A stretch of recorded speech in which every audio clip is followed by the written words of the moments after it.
Good afternoon, ladies and gentlemen. Guess I'd say good evening. Happy 420. I don't know how happy I feel about this whole. They just came down with the verdict on the with the George Floyd case. Chauvin was convicted on all charges, all charges. So, what a horrible deal. I'm going to approach this from a little bit of a different perspective. I think that everybody else is looking at it. I might be wrong, might be onto something. I don't know. Anyway, welcome to another version of the Mic'd Files. We've all been waiting for a long time for this this court case to be finished up. And I don't feel a sense of satisfaction out of any of it, to tell you the truth. I think that a lot of people hijacked a man's death. And I think that a lot of people were hurt. A man obviously lost his life that shouldn't have lost his life.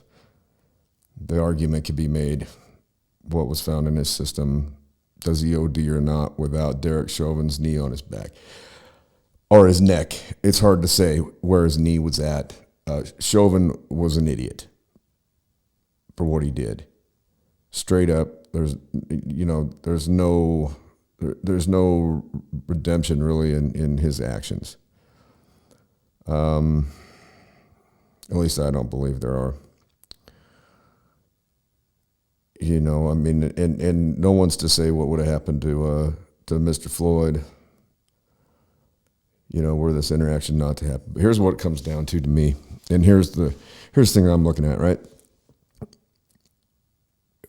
You know what this is all behind? A $20 bill. That's the name of the episode for today. $20 bill. A $20 bill cost a man his life. A $20 bill had cities burn. And it still might. And folks out there in Minneapolis, I know probably nobody's going to see this. It doesn't matter. I'm just some goofball out in northern Wyoming spouting off.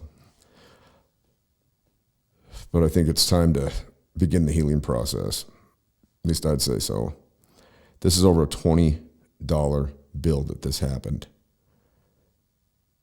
Now you got to break that down a little bit, because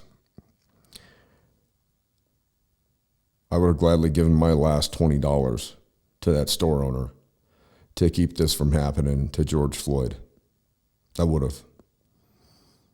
Or I'd have given it to Derek Chauvin to keep him from doing that to George Floyd. And the fact that we live in a society where a $20 bill can escalate into this, to what it's been, to what's happened to the. You've got a lot of innocent people have had really bad things happen to them. And it was kind of the perfect storm. Granted, you've got, the lockdowns, people being stuck inside. You've got an election, that, was highly contested. And, just the whole thing that, the way everything has transpired, it was like just a snowball going down the hill. And just gathering speed, getting bigger and bigger.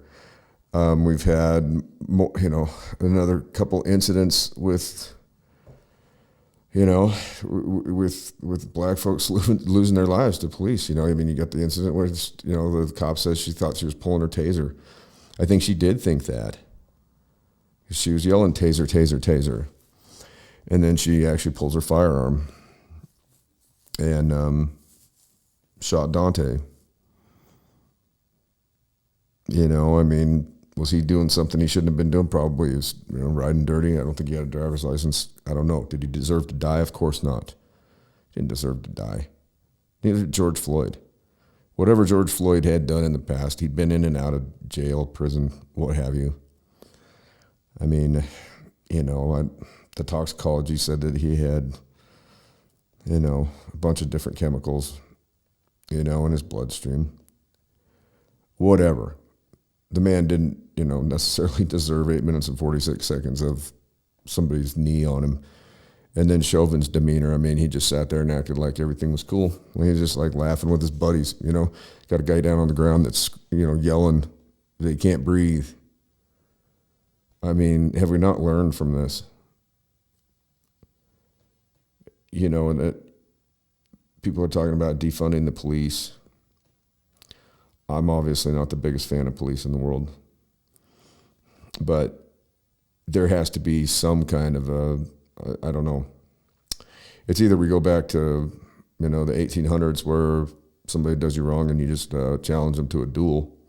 Go back to Andrew Jackson's time. Go out in the street and shoot it out. I don't know. I don't think that's the answer either. I think the answer is that we kind of need to take a look at who we are as a country, as a people. When a man dies over a $20 bill and the whole country starts on fire over basically essentially a $20 bill. Now, yes, certainly there's racial issues underlying this thing, for sure. I mean, you can't deny that. But it's a $20 bill that kicked this off. And what's that tell you? That tells you how much we put in this money. Now, what's the difference, honestly, between a $20 bill that our phony-ass treasury prints or a $20 bill from a game of Monopoly? It's all just confidence. That's all it is. Because our money's not backed by anything. All these trillions that we're going in debt, it's not backed by anything. I don't want to get into a whole economic discussion about this. This is about morality. This is about, is a man's life worth $20? Or is a whole city worth $20? I don't know what they're going to do in Minneapolis. If the celebrations are going to be like a Super Bowl championship and people are going to start burning. I hope not. And I can't even imagine what those people on the jury must have been going through, because you're really in a bad situation there. I don't know. I wasn't there, so I can't say. I mean, initially, regardless, it's not my call, not my place. Derek Chauvin, idiot. George Floyd, also not the brightest tack in the shed. I mean, I don't know if he knew that he had a counterfeit 20. I don't even know if it was a counterfeit 20. I don't know. Did anybody see a picture of it? I sure haven't. I'm going to have to look that up and see. It'd be interesting to find out what they actually took away from that. But it's $20. I mean, as the store owners, I don't know. You could sit here and Monday morning quarterback it, and I'm not trying to do that. I just, there's not a feeling of satisfaction either way that verdict goes. Because when it comes down to it, it was $20. And I would guess that George Floyd had gone into that store he was probably, a local, probably a regular in that store.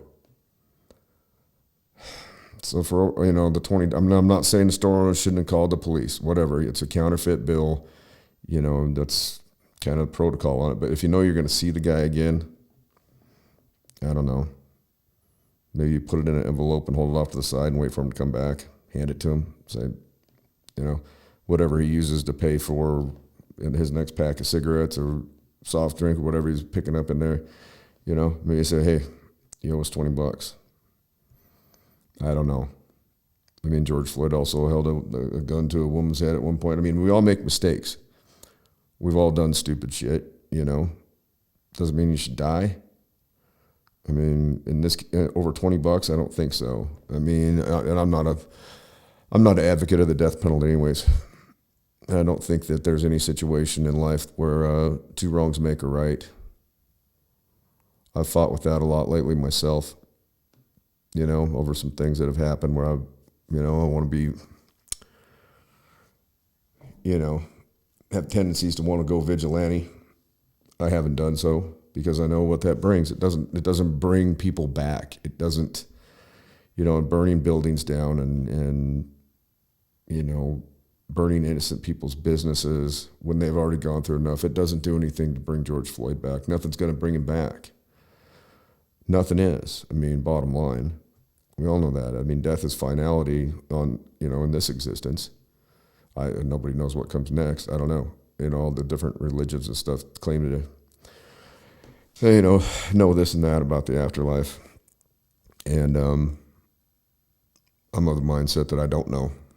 We could be worm food. We could be in a simulation. Nobody really knows what this is all about.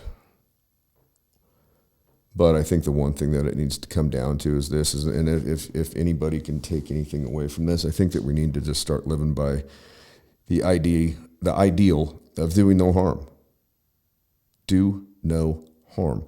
When you make a decision in this life, you need to think about it. Who are you harming?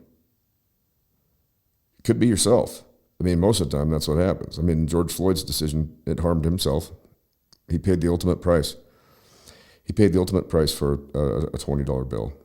Derek Chauvin, he paid, I don't know what he's going to get sentenced to.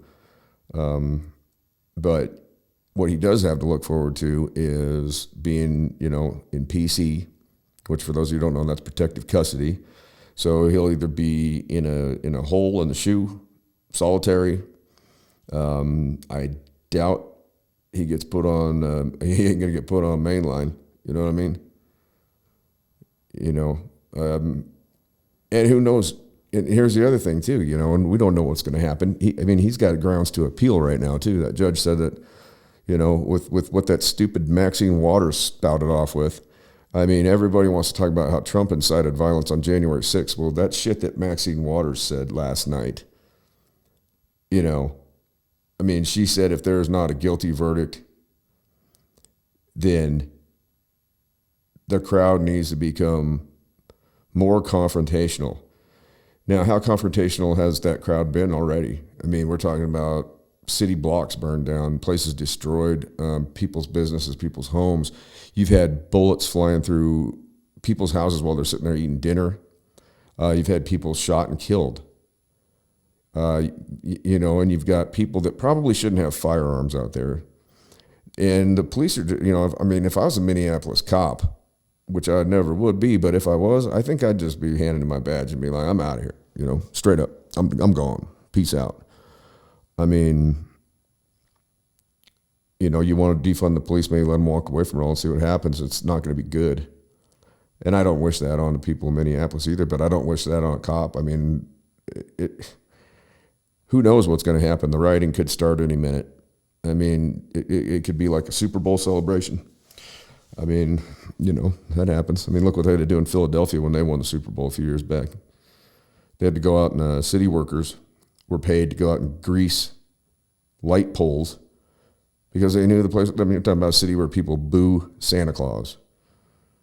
So the people of Philadelphia, through taxpayer money, pay city workers to go out, grease up the light posts, and climb up and tear them down anyway. And your team just won the Super Bowl. And you're going to destroy public property? So you pay for the city workers to grease up the poles, and then you go out there and you climb on them and you tear them down. That doesn't make any sense, man. People are stupid. People are stupid. And it's time to wise up. I guess if anything from this, my sentiment is maybe we walk away from this thing and say, you know what? Maybe this is the last time that we go through this. Maybe George Floyd's death can go down as not being in vain, because how many more times? And this, police, hey, take note. You know what I mean? There's no reason for that. The man's obviously having problems. You got him cuffed. He's laying face down. He's yelling about he can't breathe. Your knee is on him. Man needed medical immediately. And they can't say whether he OD'd or not, but what you can say is that you watched 8 minutes and 46 seconds of a white cop kneeling on a black man's back or neck, and it's hard to say which way it goes. That's the bottom line. They decided Chauvin was guilty. I don't have any argument with that. None at all. Do I think that he had premeditated intent in committing a felony? I don't know. I can't say. I can't step inside his mind. I do know that whatever was going through his head was not very bright. It was not very smart. And, he's got the death of a man on his conscience now forever. And he's going to have a rough time in prison. But as I said as well, I expect an appeal to come on this thing, and then we could be back here again. I mean, if they decide that there's a mistrial, here we've got an elective representative showing up out there and inciting violence in an already volatile scenario. And this thing was politicized big time. And there's a lot of other deaths that have gone unnoticed. Maybe this is the turning point. Maybe, but defunding the police doesn't do any good, because obviously the training that they're getting isn't working, because that guy was trained to put his knee on somebody's neck to restrain him. The man was restrained. He was cuffed. The other officer stood there and just watched it. I don't know if that means that his knee was further. I don't know what it means. But I would like to think if I were in that situation, I think a lot of the police officers that I know, I think the cops that I know here in Cody, Wyoming, I don't think that they would do that. And I would like to think that the ones that I do know, if they saw another officer doing something like that, they would say, hey, we got him. He's detained. He's cuffed. He's on the ground face down. Get off of him. He can't breathe. Get on the radio. Call medical. Get him down here. The guy can't breathe. Maybe you take the cuffs off of him, because anybody who's ever been cuffed behind your back, you know how that can feel. I don't think that George Floyd's going anywhere, even when you put the cuffs around his front side. There's so many other ways it could have gone. And like I said, I can't Monday morning quarterback it. It's my hope that this is a learning experience, and it'd be nice to see this type of thing not happen again. But it just does. It keeps happening. I don't know the answer. I don't know if it's more training. I don't know if it's a mentality. I don't know. I do know that a lot of a lot of these officers that are in larger metropolitan areas, they don't live in the neighborhoods. And so then you got taxpayer money from a neighborhood that's going to a police officer who, I've even talked to some that live like in Idaho, and they work patrol in Watts or South Central or Compton. They don't know people in those neighborhoods. Those people don't know them. There's a disassociation with it, and it's also taking taxpayer money from those communities and it's sending it out of the community. So it's being spent elsewhere. So it's just siphoning money out of poorer neighborhoods that's being spent on people that are supposed to protect them that they don't know. That's a tough pill to swallow.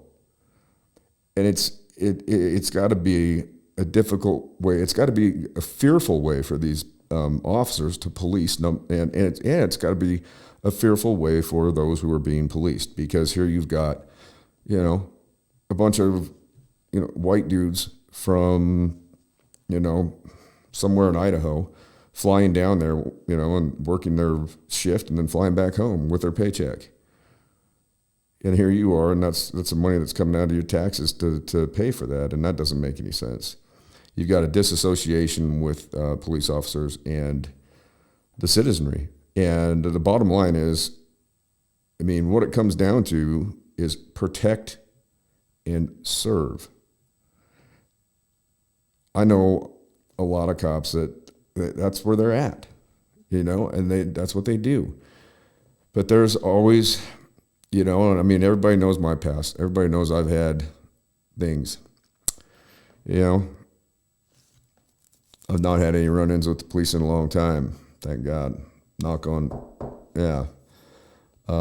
However, when I do, if I get pulled over, I got pulled over last year, and I'd never had a dealing with the officer before, but I knew he'd run my plates, and I knew he knew, he obviously could probably see who I was and see my past, I turned my dome light on. I stuck my left hand out the window. I put my right hand on the steering wheel up where he can see it. Turned out I'd bought my tags 5 days prior when I should have. And I went out of the courthouse and I didn't put them on my truck. It was my fault. Oversight. They were right there. They were in the truck. I forgot to put them on. I saw a guy I hadn't seen in a while outside, went and talked to him for a minute. And I always make it a point when I come out of the courthouse, when I go get tags for any of my vehicles, that I put them right there on the license plates, because I know myself that I'll throw them in the console and I'll forget about it. And, and this time I did, and it was 5 days after. And, I mean, I know that the officer knew who I was. He'd seen my background, I mean, I'm listed as a violent felon, even though I never brandished a firearm on anybody or threatened anybody with one. Didn't do anything violent. Just happened to be in the room. That's another story. However, but I do know that that's on my record. So when a cop pulls me over, now the other thing too is I'm a white man. So I guess as a black man, you got to think about that as well. You want that cop to feel comfortable. That's all I try to do. Stick my hand out the window, make sure my other hand's up. When I go to reach for my ID, I tell the officer what I'm doing. Sir, I'm going to reach in my back pocket right now. I don't have any weapons. I'm reaching for my wallet. I'm going to give you my driver's license. My phone's in the console. It has my insurance on it. I'd like to get out of the vehicle and look at the tags and then walk around to the other side, and you can be right there. I said, but I can't reach all the way over. I don't want you to feel uncomfortable. I said, I'd rather you were standing there by me when I open the glove compartment to hand you my registration. He says, sure. I said, okay, I'm going to open the door now. When you've been in the system, you have to approach your interactions with law enforcement like that. I mean, you can go the other way, but you never know what's going to happen. You can have a guy that, you're dealing with somebody that's super edgy, has had a bad day, somebody that knows you. You never know. It's all about being respectful.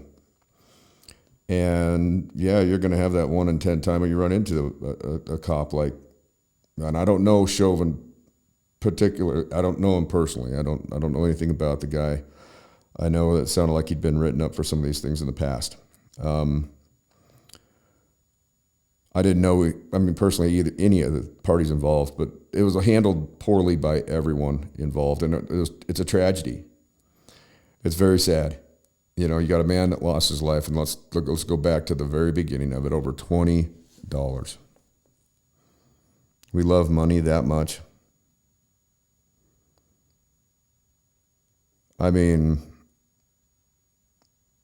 I don't know. There's people, I guess, out there that I have opinions about, that probably don't have the worth of $20 in their life. I don't know. I'm not the judge, jury, or executioner, so I can't say. I'm definitely, I'm against the death penalty, for one. I just don't think that, that's our place to do that, to play God. And I can't imagine being the person that, regardless of how somebody's executed, flip the switch, do the injection. I know when they used to do the shooting squad, they would always put one blank in somebody's firearm. So those guys on the firing squad might have the perception that maybe their bullet wasn't the one that killed the person that, was right in front of the firing squad. What's that say about that? What's that say about what you got to live with after you kill somebody? Child molesters, rapists, murderers, I don't know. They get what's coming to them inside. At least they used to. I don't have all the answers. The only, I guess the only thing I'm walking away from this with is hopefully that it's time for this stuff to end. Everybody needs to talk to their neighbors. Get to know the people you live with. Go outside to your little security bubble and go talk to somebody. People have misperceptions of other individuals constantly, and we don't talk to one another because of that. Because of the hat that we're wearing, or the sign we have in our yard, or the bumper sticker that we have on our car. There was a day when nobody told everybody how they voted, and it was just, it was kept, it was a private issue. It was between you and the ballot box. Now, everybody feels the need to tell everybody, wear hats, this, that, and the other thing. I mean, and then the idea that we need to elect these people to run our lives is something that I've been battling with and fighting with, and I just don't understand it. I don't know why we fight with one another because of somebody like a Maxine Waters. How'd she even get elected? That woman is vile. She's as bad as Pelosi, Mitch McConnell, Chuck Schumer. I mean, Joe Biden, Trump, Mike Pence, all of them. Why in the world do we fight with one another because of those people? Most of them are vile, egomaniacal. They're selfish people. I mean, think about the mindset it takes to decide that you want to be president, that you're going to run for president. Think about that. Who wants to do that? I mean, that takes a very, it's almost a sociopath that would do that, I mean, who in the world thinks that they're suited to be the commander-in-chief of a country with 330 million people? I mean, you have to be pretty narcissistic, I think, to try and do that.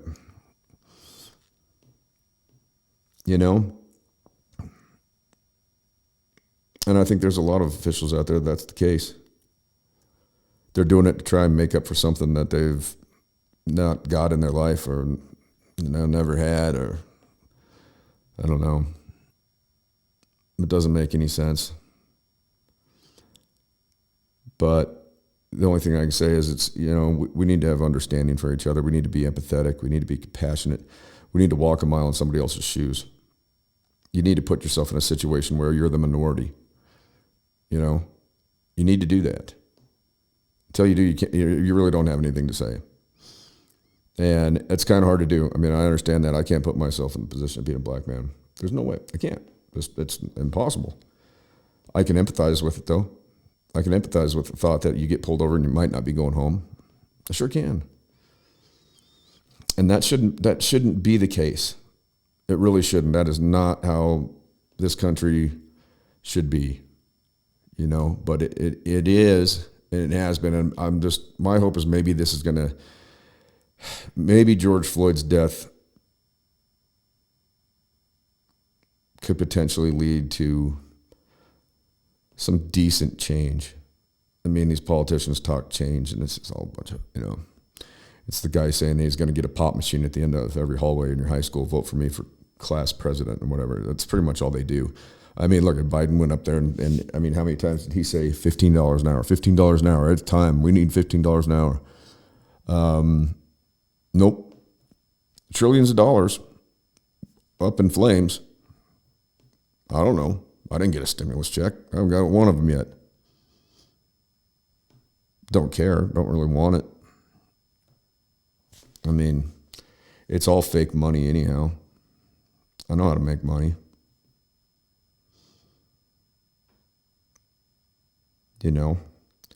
But this is what it comes down to as well as money. It's $20. $20 caused this. Sit down, wrap your head around that. I'm going to cut this one short. I just wanted to put that sentiment out there that it came down to $20 over this whole thing. And you look at how many millions of dollars and who cares about the dollars?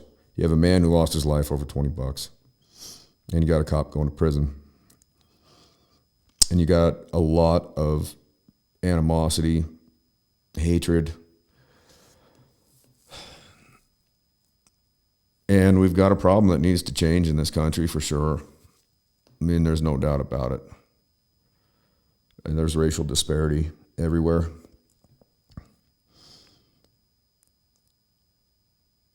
I don't know what the answer is. The only thing I can say is what has to happen is a dialogue between people. And we need to get to the point where we understand and we recognize ourselves as just people. And that most of us want the same things, you know. Sure, there's criminals out there. There's bad people out there. There's people that make stupid choices. There's also people out there that are starving, and they're stealing because they need to eat, because they don't have food. You got people out there with no health care.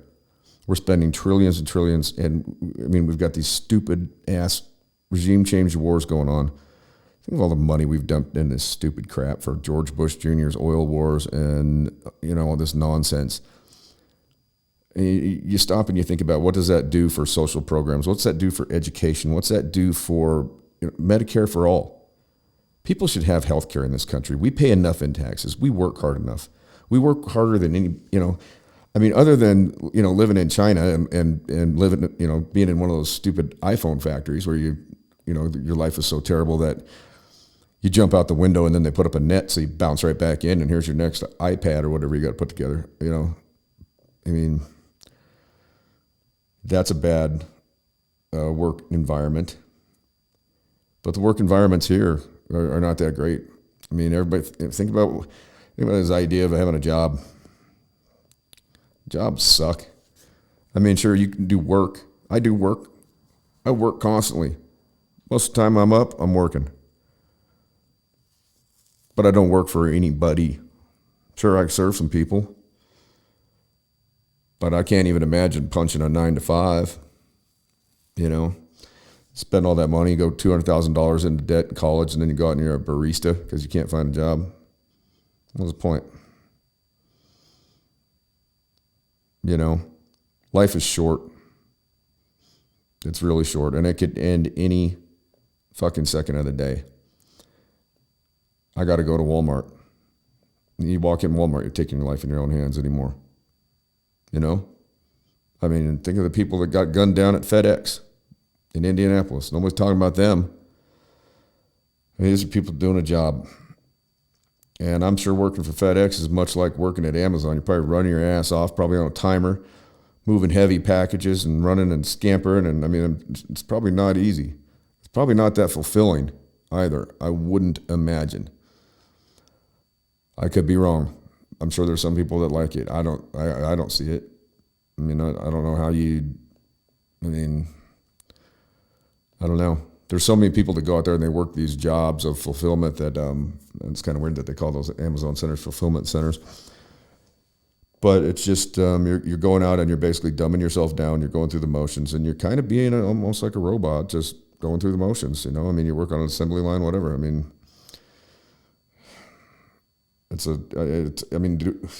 you know, I guess we got to have people doing that. I don't know. Maybe we need to go back to how things used to be. You know, back when you got locally sourced food at the grocery store and you didn't eat GMO-infused garbage that's full of carcinogens and shit you can't pronounce. I mean, we sit here and wonder why cancer rates have just skyrocketed. You know they got a cure for it, too. They don't want cures. They want customers. That's what it comes down to. But we've alienated ourselves from a lot. We've alienated ourselves from our food sources. We've alienated ourselves from each other. We've alienated ourselves from the pursuit of happiness. I mean, how many people are absolutely miserable at work, working for the weekend, like the song says? Then you get to be 68 and you get to retire. You end up, 45, I got this gray shit all over, stress, and I don't even work for anybody. I don't know. Life is too short. Everybody's got a battle. Everybody's got a struggle going on that we don't understand. And so we need to be good to each other. That's the bottom line.